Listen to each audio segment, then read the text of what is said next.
Bien-aimés, en ce dimanche où nous avons eu la joie d'invoquer la bénédiction du Seigneur sur deux enfants dans la famille de Ludivine et de Jean-François, nous voulons méditer un texte qui nous parle de la famille aussi, d'un papa qui s'appelait Caleb et qui avait une fille qui s'appelait Aksa. Alors c'est Josué, chapitre 15, nous lisons à partir du verset 13. Josué 15, à partir du verset 13. On donna à Caleb, fils de Jephunnée, une part au milieu des fils de Juda, comme l'Éternel l'avait ordonné à Josué. Kiriath Arba, qui est Hébron. Arba était le père d'Anak. Caleb en déposséda les trois fils d'Anak, Sheshaï, Ahiman et Talmaï, descendants d'Anak. De là, il monta contre les habitants de Débir. Débir s'appela autrefois Kiriath Sepher. Et Caleb dit, je donnerai ma fille Aksa pour femme à celui qui battra Kiriath Sepher et qui s'en emparera. Othniel, fils de Kénaz, frère de Caleb, s'en empara, et Caleb lui donna pour femme sa fille Aksa. Lorsqu'elle fut entrée chez Othniel, elle l'incita à demander un champ à son père. Elle sauta de son âne, et Caleb lui dit, « Qu'as-tu » Elle répondit, « Accorde-moi une faveur, car tu m'as placé dans une terre du sud. Donne-moi aussi des fontaines d'eau. » Et il lui donna les fontaines supérieures et les fontaines inférieures. Tel fut l'héritage de la tribu des fils de Juda selon leur clan. Bien-aimés frères et sœurs, Caleb était un des chefs de Juda. Il était de bonne famille. Il était un des 12 espions partir découvrir la terre promise. Et quand les 10 premiers sont revenus impressionnés par les grandes fortifications, les géants, les armées bien équipées, et ces 10 qui ont découragé le peuple, au contraire, Caleb et Josué ont affirmé, montons et nous prendrons possession du pays, car nous serons vainqueurs. Ah, ils savaient en qui ils croyaient. Malheureusement, il n'était qu'une minorité. La majorité l'a remporté, mais avec la conséquence désastreuse de 38 ans dans le désert, en plus, avec toute cette génération qui va mourir. Mais à long terme, on voit que les deux survivants, les deux les plus âgés, 85 ans, il a au moment où il parle, c'est Caleb et Josué. Alors, Caleb s'installe dans la ville de Hébron. Et il continue les conquêtes vers une ville appelée Débir, appelée Kiriath Sepher, vers le sud. Eh bien, on le voit déjà lui-même debout en train de conquérir à l'âge de 85 ans. Donc, il était vraiment en forme à son âge. C'est remarquable. Voilà. Mais dit Débir, voilà, je vais laisser ça à quelqu'un d'autre. Et il fait la promesse de sa fille en mariage pour celui qui remportera la victoire. Et c'est en effet un de ses neveux, donc c'est un fils de son propre frère, Othniel, qui va prendre l'initiative, qui va conquérir cette ville. Et Caleb est un homme de parole, il tient sa promesse. Et il donne Aksa en mariage. Nous trouvons dans ce passage une relation forte entre le père et sa fille. Et vous avez, papa et maman, vous avez deux filles. Nous voyons ici une relation de proximité que le mariage ne peut pas effacer. De la fille qui revient, et on voit la tendresse entre les deux, et on voit la bienveillance du papa à l'égard de sa fille. Ce qui m'amène au thème, ce qui nous amène au thème, comment être de bons parents pour nos enfants. Alors, à peine marié, on n'est pas encore là. Voilà. Ici, on est dans le texte. Voilà, Aksa de qui je parle, à peine marié. Voilà. Elle se dit, voilà, bien, il y a un homme que je dois nourrir. Plus tard, il y aura d'autres bouches à nourrir. Comment les nourrir? Il nous faut un champ pour cultiver, pour avoir la nourriture. J'en ai pas, mais mon père, qui est le chef, eh bien, il peut m'en donner un. Le sud, donc un endroit aride. Et ça débire, là, à 20 km ou à un autre endroit. Le texte ne nous le dit pas. Mais elle dit, j'ai besoin d'un champ, j'ai pas besoin seulement de mari, j'ai besoin d'un champ pour nourrir mon mari et la famille à venir. Elle était prévoyante. Et on en parle avec Othniel, son mari, et dit, mais oui, Aksa, tu as raison. Et Aksa saute sur son âne et fait le voyage pour aller jusqu'à papa. Et elle arrive et lui demande quoi? Et avec les sources. Un chemin, elle se dit, voilà, quand je vais planter dans le champ, eh bien, qu'est-ce qu'il faut pour que ça pousse? Il faut de l'eau. Et là, dans le sud du pays, là, dans le sud de Juda, ce sont des terres arides, hein, semi-désertiques. Donc, elle demande aussi des sources, elle demande de l'eau. Elle n'en avait pas parlé à son mari, mais elle dit, ah, évidemment, il sera d'accord, c'est dans l'intérêt. Et elle demande plus qu'elle a prévu, papa, voilà, donne-moi s'il te plaît un champ et des sources. Et que répond papa? Oui, je te donne le champ et des sources supérieures et inférieures. Aksa avait demandé plus qu'elle avait dit à son mari, et son papa va lui donner plus que ce qu'elle avait demandé. Sources supérieures, les sources supérieures dans un pays chaud sont les premières à tomber à sec, parce qu'elles sont plus hautes, tandis que les nappes phréatiques plus basses, eh bien les sources basses vont donner plus tard. Donc, à un certain moment, les sources hautes tombent à sec et alors elle ne pourra plus arroser son champ. Mais il y a les sources inférieures, celles qui sont plus basses, qui donneront encore de l'eau pendant tout un temps. Et papa lui donne des sources hautes et des sources basses pour qu'elle puisse vraiment bien s'occuper de son champ. Quelle relation magnifique qui est marquée par la tendresse, vraiment cet amour des retrouvailles, cette liberté de poser des questions, de demander et cette bonté du papa. On y voit, on ne parle pas de la maman ni des frères. Elle avait 3 frères au moins qui sont mentionnés dans un autre passage. On ne parle que de Aksa, mais si elle a demandé, c'était que, sans doute aussi que sa maman avant parlait avec son papa et demandait. Et l'exemple des parents, eh bien, lui a donné toute confiance pour qu'elle puisse venir demander à papa ce dont elle avait besoin et même demander plus que convenu. Voilà, et elle a eu l'exemple, elle a cette liberté. Et ce papa, dans sa bonté, eh bien, qui donne bien plus que ce qu'elle a demandé. Quel beau passage de tendresse et de bienveillance. Et cet amour de Caleb, cette bonté à l'égard de sa fille Aksa, reflète aussi l'amour de Dieu notre Père. Quelquefois, des gens ont difficile avec Dieu le Père parce qu'on a malheureusement vécu une relation trop compliquée. Mais ici, c'est un homme changé par le Seigneur. Un homme, Caleb, qui a une grande foi.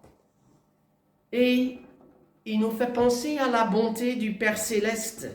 Comme le dit le roi David plus tard, combien est précieuse ta bienveillance, ô Dieu. À l'ombre de tes ailes, les humains se réfugient. Aksa est venu se réfugier auprès de son papa, est venu chercher sa bonté. Et ainsi, nous pouvons venir auprès de Dieu avec nos questions, avec nos besoins. Et nous pouvons lui demander, Seigneur, vraiment, prends soin de moi. Et nous pouvons avoir cette confiance d'enfant de Dieu, de demander ce qui nous est nécessaire. Et pas de rester quelquefois avec de petites demandes, mais d'en ajouter. Quelquefois, des chrétiens disent, oh, il ne faut pas que je demande trop à Dieu. Mais bien aimé, notre Dieu est grand, il est bon. Nous pouvons faire les demandes, même des grandes demandes qui correspondent à nos besoins, qui sont à sa gloire. Nous pouvons faire de grandes demandes. Et Jésus dira plus tard, vous qui savez donner de bonnes choses à vos enfants, à combien plus forte raison le Père Céleste donnera-t-il l'Esprit Saint à ceux qui le lui demandent. Voilà la bonté du Père Céleste. Caleb en est un exemple, que c'est formidable, ce papa rempli de bonté devant sa fille. Manifestement, pour qu'il ait tant de bonté, une relation si tendre, pendant l'éducation, il a dû passer beaucoup de temps avec ses enfants. Il n'y avait pas qu'Axa, il y avait les autres. Ils ont pris le temps. Partez à bras, tout petit, leur donner à manger quand commence la nourriture solide. Parce qu'au début, c'est la maman qui a le privilège que le papa n'a pas. Mais après, on peut prendre le relais pour la nourriture solide. Et peut-être qu'il a aidé à langer, à les laver, etc. Et il est important comme parents de passer du temps avec nos enfants pour tisser les relations fortes, les relations marquées d'amour qui vont durer toute la vie.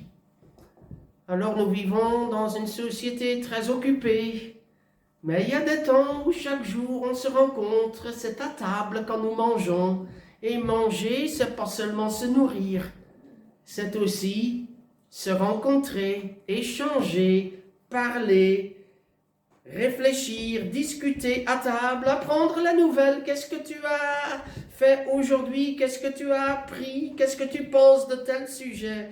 C'est un temps de rencontre. Et bien aimé, qu'il est donc important aujourd'hui de dire quand tant de gens à table ont leur smartphone ouvert, rangez-les ailleurs. Et il faut que vous ayez le temps pour vos enfants. Smartphone ou télévision, non. Il faut que la table soit aussi un temps de rencontre et de partage où ces relations se tissent. Puis aussi, quand nos enfants vont à l'école, eh bien, souvent, ils ont besoin d'une petite explication. Ils ont un sujet à partager, et il y a des fêtes qu'ils ont préparées, et où ils chantent ou ils dansent, ou une pièce qui est préparée. Ah, si les parents ne seraient pas là, ça serait catastrophique, mais quand les parents sont là, ah, les enfants sont contents. Et les parents sont contents de leur enfant qui est devant tous les autres. Et là, il y a des relations qui se tissent entre parents et enfants.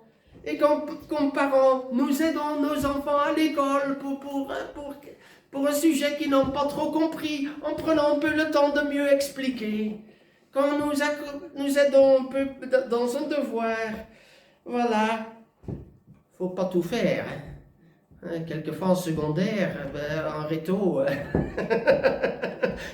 il y a quelquefois des parents qui font des travaux à la place des enfants. Voilà, ok, chacun sait jusqu'où aller, mais ce sont les échanges dans la vie où nos relations se tissent et se forment, et ça se fait année après année. Et dans cette relation, nous transmettons la foi. Les enfants voient en nous parents si la foi est importante. Si nous prions à la maison ou non. Si on ne prie qu'à l'église ou dans des réunions de prière, les enfants vont se dire, eh bien, la foi, alors, c'est un truc pour l'église, c'est pas pour à la maison. Est-ce qu'ils voient que nous vivons par la foi à la maison? Et voilà, c'est dans la famille qu'on voit la profondeur, la réalité de la foi. Et qu'il est donc important de prier avant le repas pour rendre grâce à Dieu. Paul le dit dans son épître, prendre toute nourriture est sanctifiée par la parole et la prière. Donc prions. Et puis nous prenons le temps quand ils vont au lit pour lire une histoire biblique, pour parler. C'est souvent le temps classique, mais c'est si précieux quand nous mettons les enfants au lit d'avoir ce quart d'heure, 20 minutes On lit une petite histoire, on le commente avec ses paroles et les enfants réagissent. Et puis on parle et puis on termine par la prière. Et le bonus, c'est qu'ils sont en paix et s'endorment bien et dorment en sécurité. Quand je vois nos enfants, je vois que après le temps passé ensemble, c'était apaisé et de façon générale, eh bien, le sommeil venait facilement. Voilà Caleb, pour papa, la foi était importante. Il avait pleinement suivi la voie de l'Éternel, de tout son cœur. Et c'est donc aussi papa qui contribue à l'éducation dans la foi. Si souvent, on pense que c'est maman. Maman transmet la foi et papa transmet le bricolage ou autre chose encore. Pour la foi, non, c'est à la fois papa et maman. Mon fils, garde le commandement de ton père et ne rejette pas l'enseignement de ta mère. Voilà les proverbes. Père et mère, toutes les deux engagées dans la transmission de la foi par la parole et l'exemple. Voilà, bien-aimés, papa, maman, grand-père, grand-mère, nous sommes tous appelés à être des transmetteurs de la foi à nos enfants, voire à nos petits-enfants. Et puis aussi, cette bonne relation se tisse en temps de loisirs, des moments de sport. Je me rappelle avec mon père qu'on jouait au ping-pong ensemble. On avait une salle à la maison avec une table de ping-pong, eh bien, et quand on joue régulièrement, ou avec le beau temps dans le jardin, le badminton, voilà, avec mon père, voilà, ce sont de précieux souvenirs qui nous restent et qui ont tissé notre relation. En hiver, sans doute, quand on sort moins dehors, des jeux de société. Les jeux de société, on ne joue pas pour gagner ou pour apprendre un jeu, mais il y a la dynamique autour de la table, il y a la personnalité, il y a les réactions, et il y a là une relation qui se forme. Les jeux de société sont tellement importants. Comme les moments de vacances aussi, quand on a l'occasion d'aller en vacances, quand on amène les enfants ailleurs, quand on découvre. Ce sont des découvertes, une culture, un apprentissage, et ce sont des souvenirs qui restent pour plus tard. Voilà, il y a un ensemble d'éléments où nos relations se tissent dans nos familles pour avoir cette relation de qualité que Caleb avait plus tard avec sa fille Aksa, qui vient de loin. S'il habitait à Débir, qui venait d'être conquis, c'était 20 kilomètres qu'elle a fait.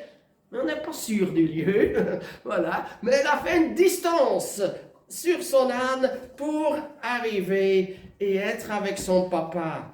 D'où l'importance de passer du temps avec nos enfants. Caleb a laissé aussi un bon exemple à ses enfants en premier lieu. Tout d'abord, comme espion, il a accepté une mission dangereuse. Être espion, voilà, c'est pas sans risque. Il aurait pu être arrêté, être enfermé en prison ou lynché. Mais il a accepté avec confiance. Exemple, vraiment, qu'il n'avait pas peur du danger.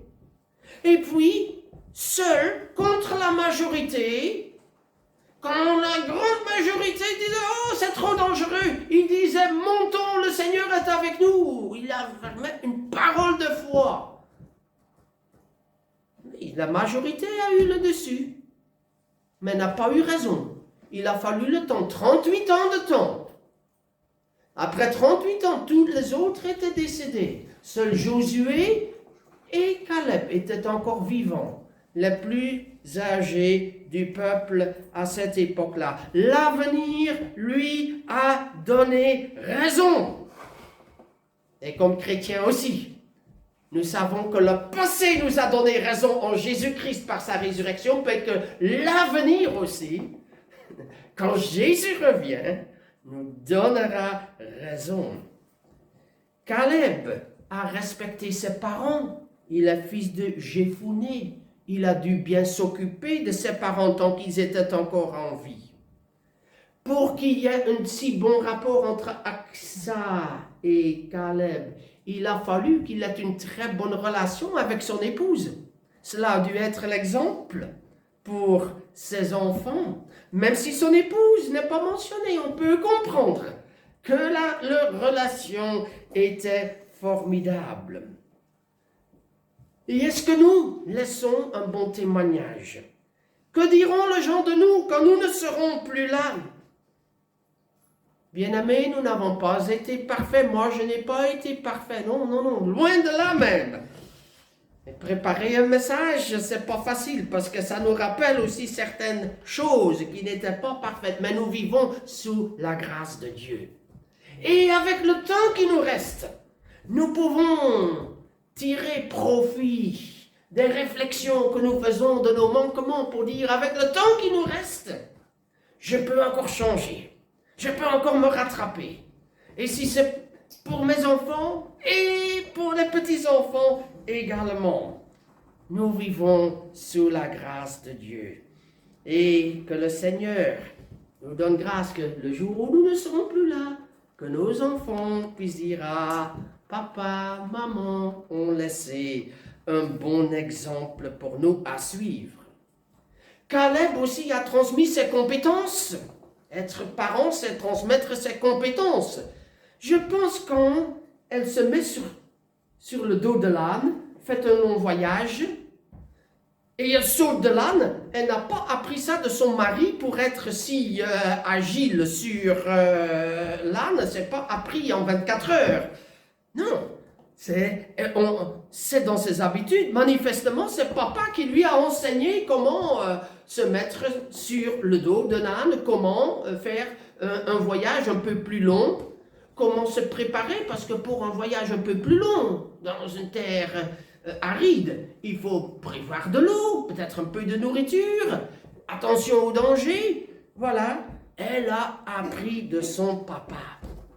Et nous comparons, quelles sont les compétences que nous transmettons à nos enfants? La cuisine, le bricolage, entretenir une voiture, la technologie, Internet et autres. Oui, nous ne pouvions pas, parce qu'on a dû apprendre souvent des jeunes. Nous avons dû apprendre l'informatique. Mais voilà, pour vous les jeunes, vous pouvez apprendre à vos enfants et transmettre nos compétences. Et finalement, Caleb a cherché le meilleur avenir pour ses enfants. On lit que, voilà, celui qui va conquérir la ville de Débir, eh bien, c'est lui qui sera mon épouse. Mais on se dit, avec notre culture, c'est inconcevable. C'est le couple qui tombe amoureux, qui choisit, qui sera son mari ou son épouse plus tard. Et c'était plus dans la culture de l'époque, mais c'était pas seulement dans l'optique que quelqu'un trouve une épouse dans la vie que Caleb a posé la question. Et donc, comme un apport, pour attirer quelqu'un, pour prendre cette conquête en main. Non, c'est bien plus intelligent que cela. Parce que Caleb a dû se dire, eh bien, alors, cet homme-là, eh bien, un vainqueur, eh bien, c'est quelqu'un qui a beaucoup d'audace dans la vie. C'est un homme courageux, c'est un homme fort, c'est un homme qui ne se laisse pas décourager, c'est un homme qui sait diriger d'autres, c'est quelqu'un qui sait calculer un peu entre le risque et la prudence, de ne pas être trop imprudent parce qu'il se serait fait tuer. Donc, c'est quelqu'un qui a un tas de qualités. Donc, en faisant la promesse, il y a aussi la dimension de cet homme que je trouverai de ce moyen-là, sera un homme plein de qualités qui conviendra pour ma fille qui cherche à se marier. Et c'est ainsi que les choses se sont faites. Et l'histoire par après nous apprend que Othniel est devenu le premier des juges d'Israël, un homme de foi aussi. Alors comme parents, cherchons le meilleur avenir que possible pour nos enfants. Et comme le temps est court, je laisse tomber le sous-point. Mais comment être bon parent? Bien-aimés, ce n'est pas en 20 minutes qu'on peut aborder le sujet valablement. Il y a tellement plus à dire. C'est juste donner quelques idées et quelques pistes. Et je ne peux que vous encourager à méditer cette relation entre père et fille pour vous demander qu'est-ce que j'en apprends dans ma position de parent. Cela nous apprend aussi que nous sommes mis devant notre réalité de nous-mêmes et que nous avons manqué à beaucoup de niveaux et nous sommes tous logés à cette enseigne. Et nous nous rendons compte que nous étions mal préparés, mais aussi que nous vivons de la grâce de Dieu. Et que le temps qui est devant, eh bien, nous pouvons encore grandir dans notre fonction, dans notre ministère de papa, de maman, et cela aussi pour plusieurs auprès de la génération qui suit, auprès de nos petits-enfants. Comme parents, bénissons nos enfants. Passons du temps avec eux. Aimons-les comme Jésus les a aimés. Seigneur, aide-nous à être de bons parents, à être de bons grands-parents. Amen. Éclate de joie, ô mon âme. C'est encore un de ces bons vieux chants qu'on n'entend pas beaucoup, mais nous sommes dans la joie, levons-nous et chantons 2 fois, éclate de joie, ô mon âme. Éclate de joie, ô mon âme.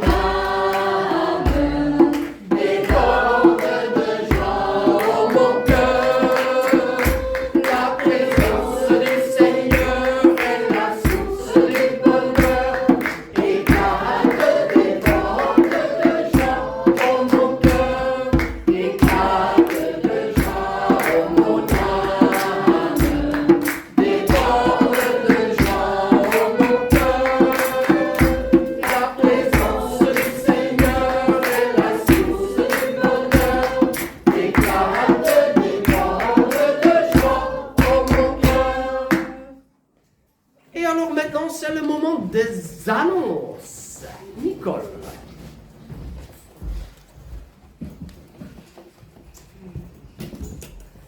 Alors, je vais quand même prendre, le temps est compté, mais je vais quand même prendre quelques minutes parce que j'ai ça sur le cœur très fort de ton message, Émile. Et c'est vrai que, parents, on a une responsabilité vis-à-vis de nos enfants. Et bon, vous le savez, je suis une femme divorcée 2 fois. Mon premier mari était un homme qui buvait et qui me battait. Mon deuxième mari était un homme qui m'insultait, qui insultait mon fils et qui nous rabaissait tout le temps. Et donc, je pense ne pas avoir donné un exemple vraiment des meilleurs pour mon enfant. Parce qu'il n'a pas vu l'équilibre, je vais dire, dans sa jeunesse de père et mère qui s'aiment, de père et mère qui se respectent, de père et mère qui se portent l'un l'autre, qui est là l'un pour l'autre. Alors c'est vrai qu'on doit être là pour nos enfants, on doit être là pour leur apporter tout le meilleur, mais on ne peut pas leur apporter le meilleur si on ne respecte pas l'autre, le parent, si on ne s'aime pas, si on n'est pas là l'un pour l'autre. Et moi, je n'ai pas donné ça à mon fils. Je n'ai pas donné ça à mon fils.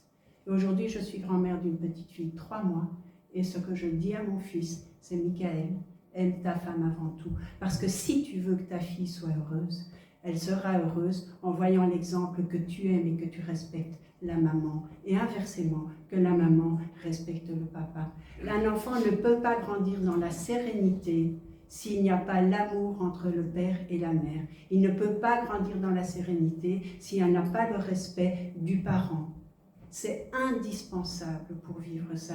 Et alors, Et je pense que si j'ai une fois lu l'importance de dire dans les priorités qu'on met dans nos vies, la première priorité, c'est Dieu. La deuxième priorité, c'est le conjoint. La troisième priorité, ce sont les enfants. Et puis la famille, les amis, le boulot, bazar, machin chouette.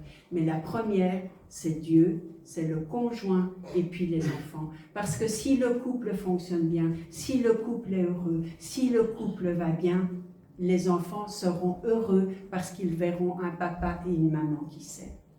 Voilà. C'est ce que je voulais vous partager parce que moi j'ai raté ça. Et c'est ce que je dis à mon fils aujourd'hui, qui bien souvent me dit « Qu'est-ce que tu peux me donner comme leçon? Tu as vu toi ta vie ?» Oui, c'est vrai, j'ai vu ma vie. Elle est ce qu'elle est, un échec. Un échec. Heureusement, Dieu m'a fait grâce que malgré mes échecs, j'ai pu rencontrer Dieu. Dieu. Oui, Dieu. Mais... Il s'appelle Yann. Chouchou. Avec un petit dé alors. Mais bon, j'ai pu rencontrer Yann et je vis aujourd'hui ce que j'aurais toujours voulu vivre depuis ma plus jeunesse, enfin. Et voilà. Mais j'ai raté. Et donc, qu'est-ce que j'ai laissé aujourd'hui à mon fils? L'image de deux couples foireux où il a été malheureux parce qu'un papa qui s'occupait pas de lui, parce qu'un deuxième beau-père qui l'insultait, qui m'insultait, qui ne me respectait pas, etc. Donc les dégâts, ils sont là. Donc, puisque aujourd'hui c'est vous qui êtes mis à l'honneur, moi j'ai envie de dire la première chose, dans tout, occupez-vous de vos enfants, faites des activités, éduquez-les dans la foi, mais avant toute chose, aimez-vous. Amen. Bien-aimés, en ce dimanche où nous avons eu la joie d'invoquer la bénédiction du Seigneur sur deux enfants dans la famille de Ludivine et de Jean-François, nous voulons méditer un texte qui nous parle de la famille aussi. D'un papa qui s'appelait Caleb et qui avait une fille qui s'appelait Aksa. Alors c'est Josué, chapitre 15. Nous lisons à partir du verset 13. Josué 15, à partir du verset 13. On donna à Caleb, fils de Jephunneh, une part au milieu des fils de Juda, comme l'Éternel l'avait ordonné à Josué. Kiriath Arba, qui est Hébron. Arba était le père d'Anak. Caleb en déposséda les trois fils d'Anak. Sheshaï, Ahiman et Talmaï, descendants d'Anak. De là, il monta contre les habitants de Débir. Débir s'appela autrefois Kiriath Sefer. Et Caleb dit, je donnerai ma fille Aksa pour femme à celui qui battra Kiriath Sefer et qui s'en emparera. Othniel, fils de Kenaz, frère de Caleb, s'en empara, et Caleb lui donna pour femme sa fille Aksa.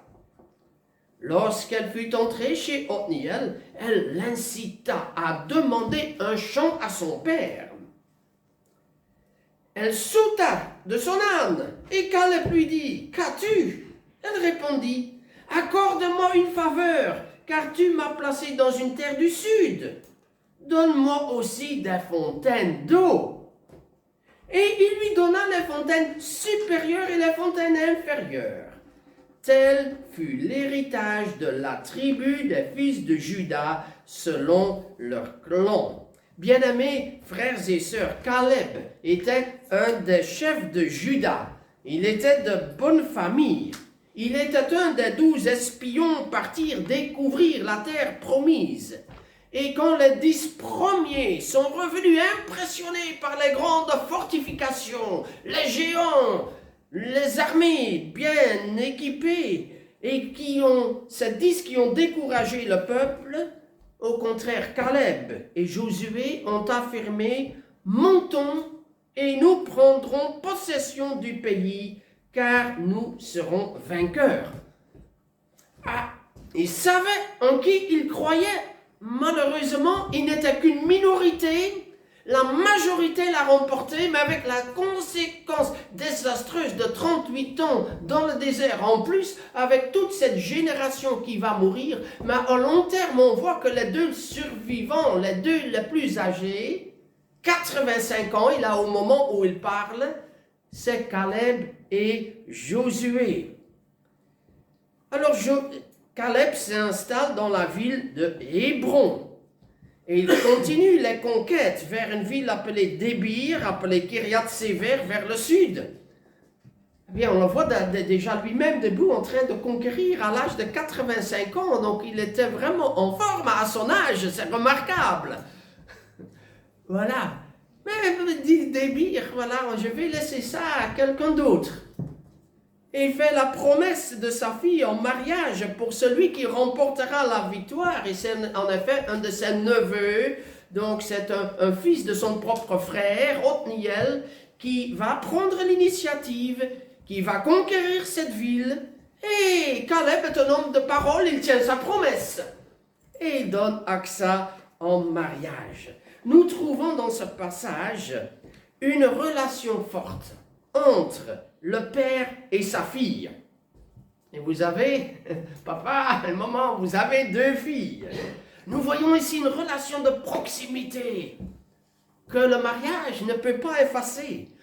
De la fille qui revient, et on voit la tendresse entre les deux. Et on voit la bienveillance du papa à l'égard de sa fille. Ce qui m'amène au thème, ce qui nous amène au thème, comment être de bons parents pour nos enfants. Alors, à peine marié, on n'est pas encore là.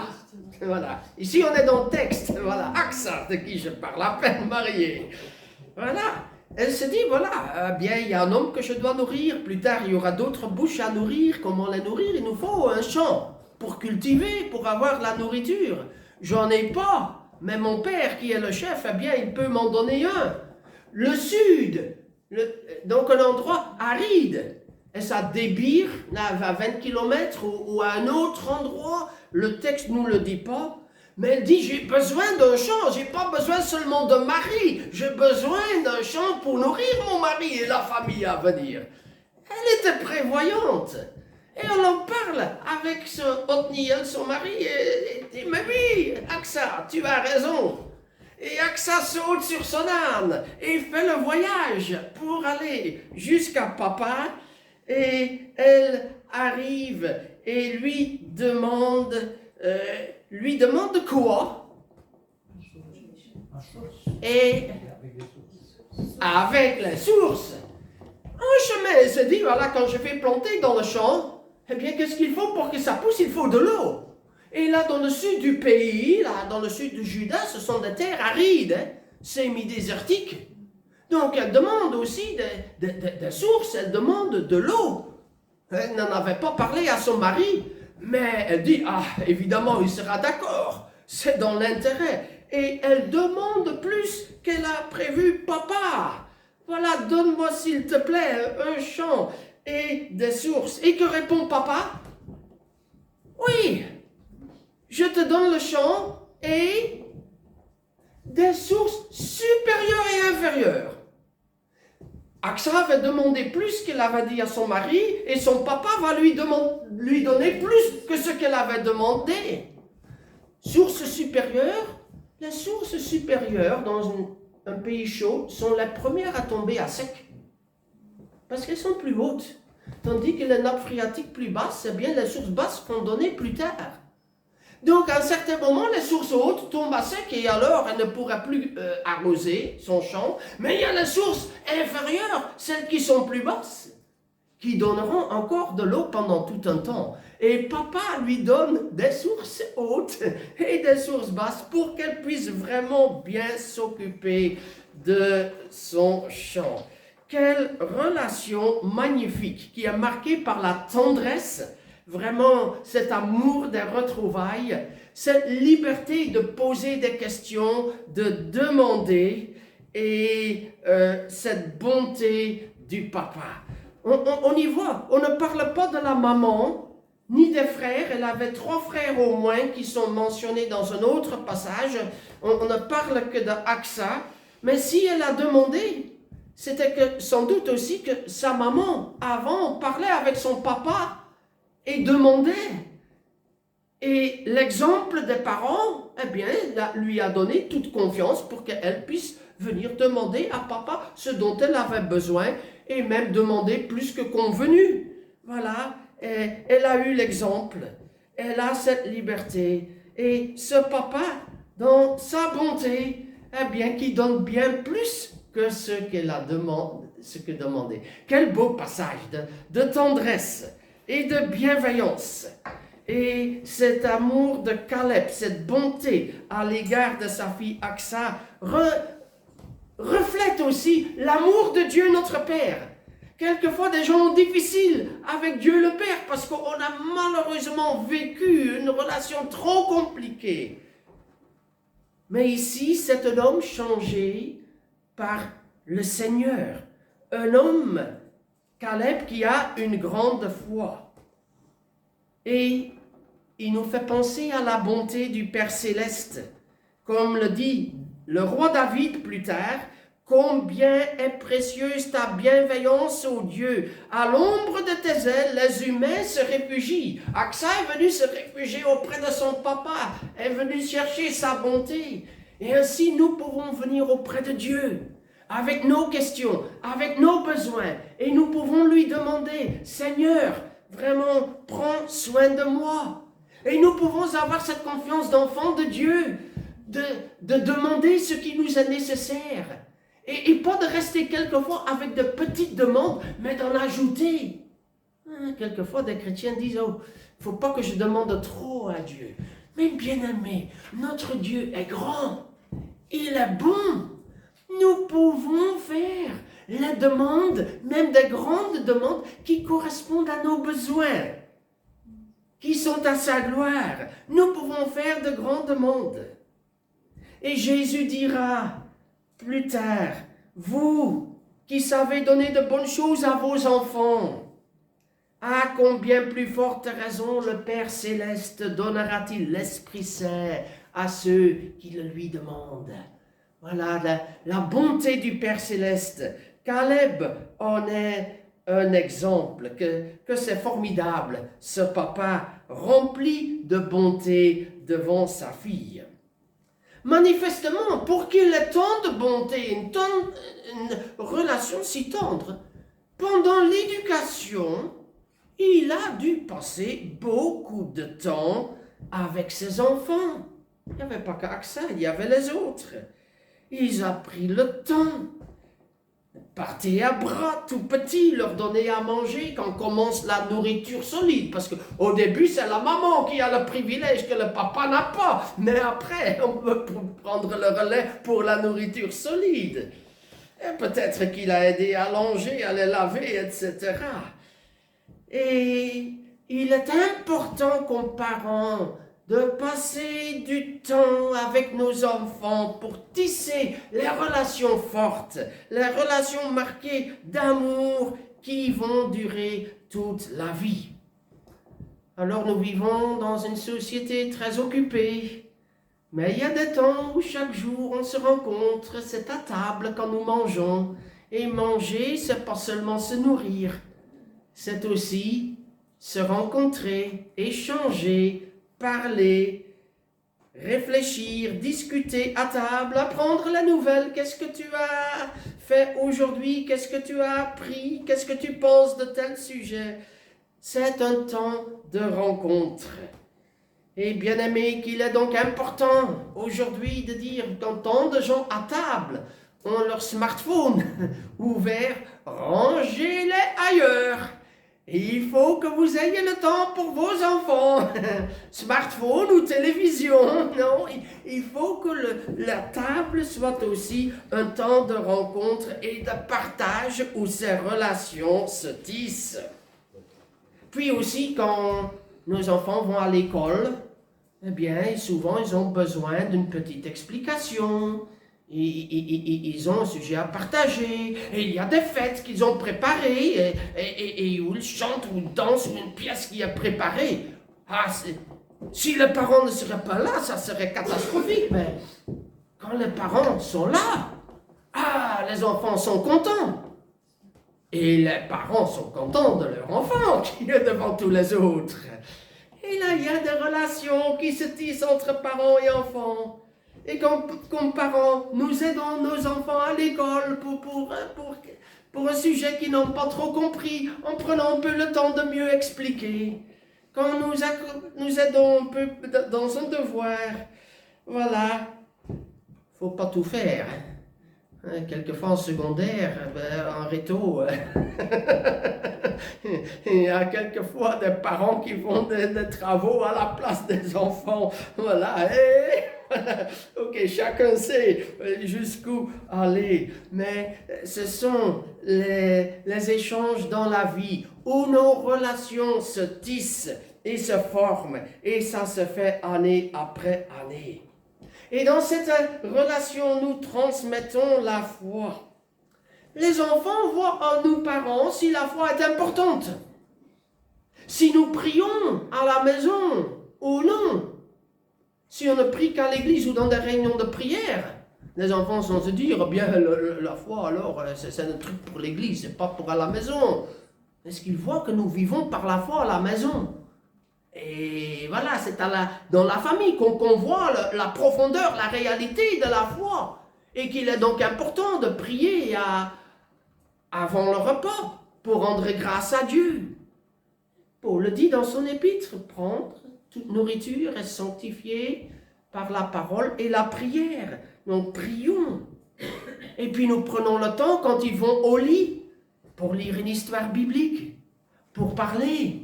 C'est souvent le temps classique, mais c'est si précieux quand nous mettons les enfants au lit d'avoir ce quart d'heure, 20 minutes. On lit une petite histoire, on le commente avec ses paroles et les enfants réagissent. Et puis on parle et puis on termine par la prière. Et le bonus, c'est qu'ils sont en paix et s'endorment bien et dorment en sécurité. Quand je vois nos enfants, je vois que après le temps passé ensemble, c'était apaisé et de façon générale, eh bien, le sommeil venait facilement.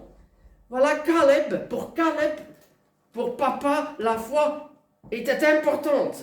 Il avait pleinement suivi la voie de l'Éternel, de tout son cœur. Et c'est donc aussi papa qui contribue à l'éducation dans la foi. Si souvent, on pense que c'est maman. Maman transmet la foi et papa transmet le bricolage ou autre chose encore. Pour la foi, non, c'est à la fois papa et maman. Mon fils, garde le commandement de ton père et ne rejette pas l'enseignement de ta mère. Voilà les proverbes. Père et mère, toutes les deux engagées dans la transmission de la foi par la parole et l'exemple.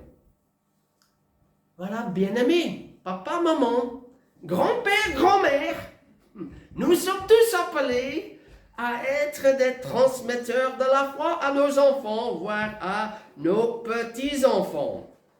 Et puis aussi, cette bonne relation se tisse en temps de loisirs, des moments de sport. Je me rappelle avec mon père qu'on jouait au ping-pong ensemble. On avait une salle à la maison avec une table de ping-pong, eh bien. Et quand on joue régulièrement, ou avec le beau temps dans le jardin, le badminton, voilà, avec mon père, voilà. Ce sont de précieux souvenirs qui nous restent et qui ont tissé notre relation. En hiver, sans doute, quand on sort moins dehors, des jeux de société. Les jeux de société, on ne joue pas pour gagner ou pour apprendre un jeu, mais il y a la dynamique autour de la table, il y a la personnalité, il y a les réactions et il y a là une relation qui se forme. Les jeux de société sont tellement importants. Comme les moments de vacances aussi, quand on a l'occasion d'aller en vacances, quand on amène les enfants ailleurs, quand on découvre. Ce sont des découvertes, une culture, un apprentissage, et ce sont des souvenirs qui restent pour plus tard. Voilà, il y a un ensemble d'éléments où nos relations se tissent dans nos familles pour avoir cette relation de qualité que Caleb avait plus tard avec sa fille Aksa, qui vient de loin. s'il habitait à Débir, qui venait d'être conquis, c'était 20 kilomètres qu'elle a fait. Mais on n'est pas sûr du lieu, voilà. Mais elle a fait une distance sur son âne pour arriver et être avec son papa. D'où l'importance de passer du temps avec nos enfants. Caleb a laissé aussi un bon exemple à ses enfants en premier lieu. Tout d'abord, comme espion, il a accepté une mission dangereuse. Être espion, voilà, c'est pas sans risque. Il aurait pu être arrêté, être enfermé en prison ou lynché. Mais il a accepté avec confiance. Exemple, vraiment, qu'il n'avait pas peur du danger. Et puis, seul, contre la majorité, quand la grande majorité disait « Oh, c'est trop dangereux », il disait « Montons, le Seigneur est avec nous ». Il avait une parole de foi. Et la majorité a eu le dessus, mais n'a pas eu raison. Il a fallu le temps, 38 ans de temps. Après 38 ans, tous les autres étaient décédés. Seuls Josué et Caleb étaient encore vivants, les plus âgés du peuple à cette époque-là. L'avenir lui a donné raison. Et comme chrétiens aussi, nous savons que le passé nous a donné raison en Jésus-Christ par sa résurrection, mais que l'avenir aussi, quand Jésus revient, nous donnera raison. Caleb a respecté ses parents. Il est fils de Jéphuné. Il a dû bien s'occuper de ses parents tant qu'ils étaient encore en vie. Pour qu'il y ait un si bon rapport entre Aksa et Caleb, il a fallu qu'il ait une très bonne relation avec son épouse. Cela a dû être l'exemple pour ses enfants. Même si son épouse n'est pas mentionnée, on peut comprendre que leur relation était formidable. Et est-ce que nous laissons un bon témoignage? Que diront les gens de nous quand nous ne serons plus là? Bien-aimés, nous n'avons pas été parfaits. Moi, je n'ai pas été parfait. Non, non, non, loin de là même. Et préparer un message, c'est pas facile parce que ça nous rappelle aussi certaines choses qui n'étaient pas parfaites. Mais nous vivons sous la grâce de Dieu. Et avec le temps qui nous reste, nous pouvons tirer profit des réflexions que nous faisons de nos manquements pour dire, avec le temps qui nous reste, je peux encore changer, je peux encore me rattraper. Et si c'est pour mes enfants et pour les petits-enfants également, nous vivons sous la grâce de Dieu. Et que le Seigneur nous donne grâce que le jour où nous ne serons plus là, que nos enfants puissent dire, ah, papa, maman ont laissé un bon exemple pour nous à suivre. Caleb aussi a transmis ses compétences. Être parent, c'est transmettre ses compétences. Je pense quand elle se met sur le dos de l'âne, fait un long voyage, et elle saute de l'âne, elle n'a pas appris ça de son mari pour être si agile sur l'âne, c'est pas appris en 24 heures. Non, c'est dans ses habitudes. Manifestement, c'est papa qui lui a enseigné comment se mettre sur le dos d'un âne, comment faire un voyage un peu plus long, comment se préparer, parce que pour un voyage un peu plus long, dans une terre aride, il faut prévoir de l'eau, peut-être un peu de nourriture, attention au danger. Voilà, elle a appris de son papa. Et nous comparons, quelles sont les compétences que nous transmettons à nos enfants? La cuisine, le bricolage, entretenir une voiture, la technologie, Internet et autres. Oui, nous ne pouvions pas, parce qu'on a dû apprendre souvent des jeunes. Nous avons dû apprendre l'informatique. Mais voilà, pour vous les jeunes, vous pouvez apprendre à vos enfants et transmettre nos compétences. Et finalement, Caleb a cherché le meilleur avenir pour ses enfants. On lit que voilà, celui qui va conquérir la ville de Débir, eh bien, celui qui sera mon épouse, mais on se dit avec notre culture, c'est inconcevable. C'est le couple qui tombe amoureux, qui choisit, qui sera son mari ou son épouse plus tard. Et c'était plus dans la culture de l'époque, mais c'était pas seulement dans l'optique que quelqu'un trouve une épouse dans la vie que Caleb a posé la question. Et donc, comme un apport, pour attirer quelqu'un, pour prendre cette conquête en même. Non, c'est bien plus intelligent que cela. Parce que Caleb a dû se dire, eh bien, alors, cet homme-là, eh bien, un vainqueur, eh bien, c'est quelqu'un qui a beaucoup d'audace dans la vie. C'est un homme courageux, c'est un homme fort. C'est un homme qui ne se laisse pas décourager. C'est un homme qui sait diriger d'autres. C'est quelqu'un qui sait calculer un peu entre le risque et la prudence, de ne pas être trop imprudent parce qu'il se serait fait tuer. Donc c'est quelqu'un qui a un tas de qualités. Donc en faisant la promesse, il y a aussi la dimension de cet homme que je trouverai de ce moyen-là, sera un homme plein de qualités qui conviendra pour ma fille qui cherche à se marier. Et c'est ainsi que les choses se sont faites. Et l'histoire par après nous apprend que Othniel est devenu le premier des juges d'Israël, un homme de foi aussi. Alors, comme parents, cherchons le meilleur avenir que possible pour nos enfants. Et comme le temps est court, je laisse tomber le sous-point.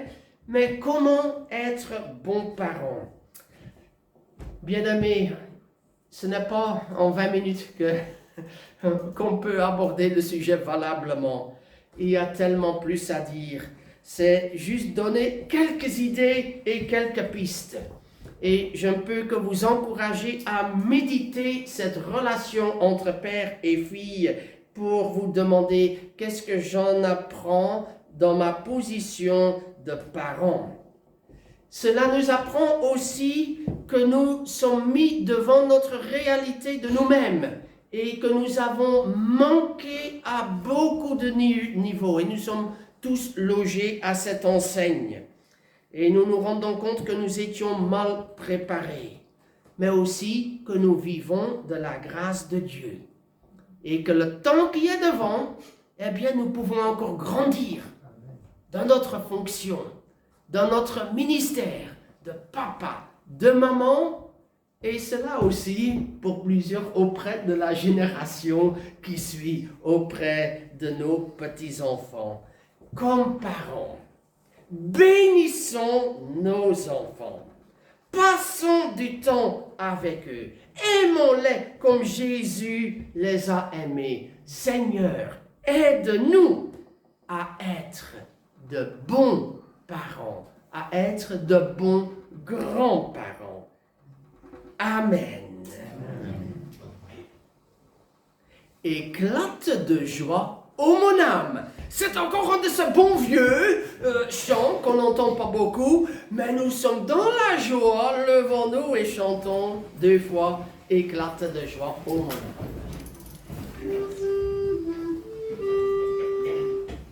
Éclate de joie, ô mon âme.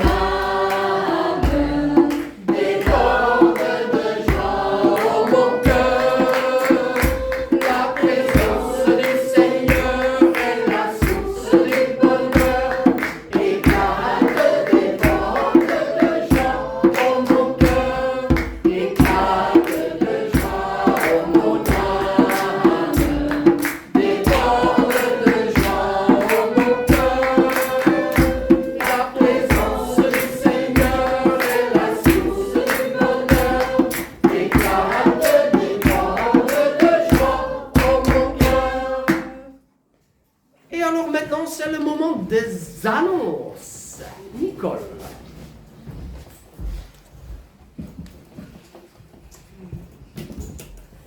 Alors, Je vais quand même prendre, le temps est compté, mais je vais quand même prendre quelques minutes parce que j'ai ça sur le cœur très fort de ton message, Émile. Et c'est vrai que, parents, on a une responsabilité vis-à-vis de nos enfants. Et bon, vous le savez, je suis une femme divorcée 2 fois. Mon premier mari était un homme qui buvait et qui me battait. Mon deuxième mari était un homme qui m'insultait, qui insultait mon fils et qui nous rabaissait tout le temps. Et donc, je pense ne pas avoir donné un exemple vraiment des meilleurs pour mon enfant. Parce qu'il n'a pas vu l'équilibre, je vais dire, dans sa jeunesse de père et mère qui s'aiment, de père et mère qui se respectent, de père et mère qui se portent l'un l'autre, qui est là l'un pour l'autre. Alors c'est vrai qu'on doit être là pour nos enfants, on doit être là pour apporter tout le meilleur, mais on ne peut pas leur apporter le meilleur si on ne respecte pas l'autre, le parent, si on ne s'aime pas, si on n'est pas là l'un pour l'autre. Et moi, je n'ai pas donné ça à mon fils. Je n'ai pas donné ça à mon fils. Et aujourd'hui, je suis grand-mère d'une petite fille de 3 mois. Et ce que je dis à mon fils, c'est Michael, aime ta femme avant tout. Parce que si tu veux que ta fille soit heureuse, elle sera heureuse en voyant l'exemple que tu aimes et que tu respectes la maman. Et inversement, que la maman respecte le papa. Un enfant ne peut pas grandir dans la sérénité s'il n'y a pas l'amour entre le père et la mère. Il ne peut pas grandir dans la sérénité s'il n'y a pas le respect du parent. C'est indispensable pour vivre ça. Et alors, et je pense que si j'ai une fois lu l'importance de dire dans les priorités qu'on met dans nos vies, la première priorité, c'est Dieu.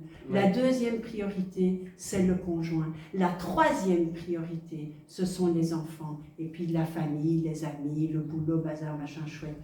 Mais la première, c'est Dieu, c'est le conjoint et puis les enfants. Parce que si le couple fonctionne bien, si le couple est heureux, si le couple va bien, les enfants seront heureux parce qu'ils verront un papa et une maman qui s'aiment.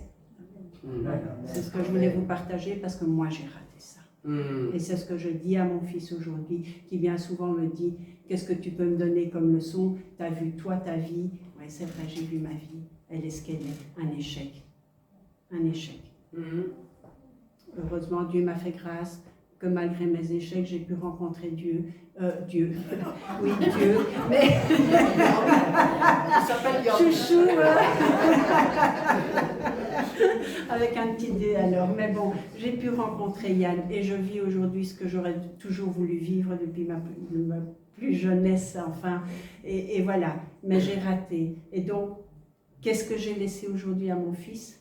L'image de 2 couples foireux où il a été malheureux parce qu'un papa qui s'occupait pas de lui, parce qu'un deuxième beau-père qui l'insultait, qui m'insultait, qui ne me respectait pas, etc.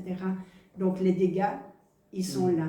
Donc, puisque aujourd'hui c'est vous qui êtes mis à l'honneur, moi j'ai envie de dire la première chose, dans tout, occupez-vous de vos enfants, faites des activités, éduquez-les dans la foi, mais avant toute chose, aimez-vous. Amen.